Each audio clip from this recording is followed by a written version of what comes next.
I left the house a little bit earlier than I usually do, so by the time the sun was coming up, I was almost to the south end of the Porcupine Hills. The morning was pretty well perfect. Bit of Chinook cloud, a lot of song.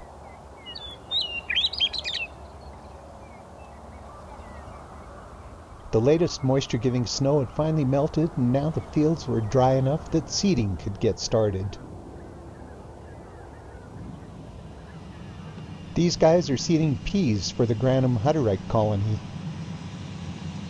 Look at that machine. Man, such a far cry from when I used to be an International Harvester partsman a million years ago.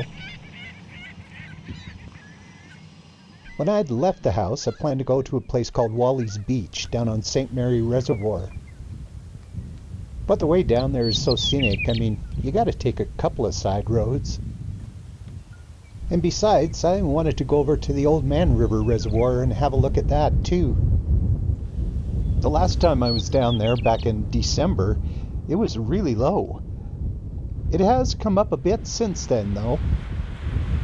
Waves were lapping on the beach, still well below the boat launch, but higher. The west end looked pretty much the same, though. This is the Old Man River coming in. The flow isn't too strong yet, but runoff is coming, and this is going to happen. I really wonder what's going to become of all this silt. The spillway at the dam hasn't seen water in quite a long time, but it's left behind a few streaks. There is water in the river, though, and an island full of these cobra chickens. Canada geese, they don't make for very good neighbors. I left the Old Man River behind, cut through the bottom end of the Porcupine Hills again because it's just so darn pretty, and then headed south. More seeding going on down here toward Pincher Creek. But the gate to Wally's Beach was locked. I couldn't get in.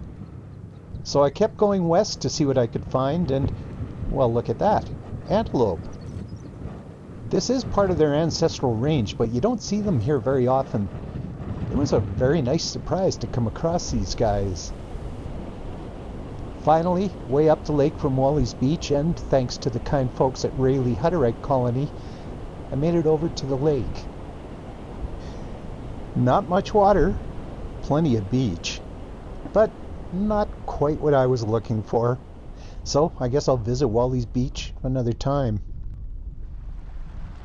And I wonder what I'll see then. Water levels are very low everywhere.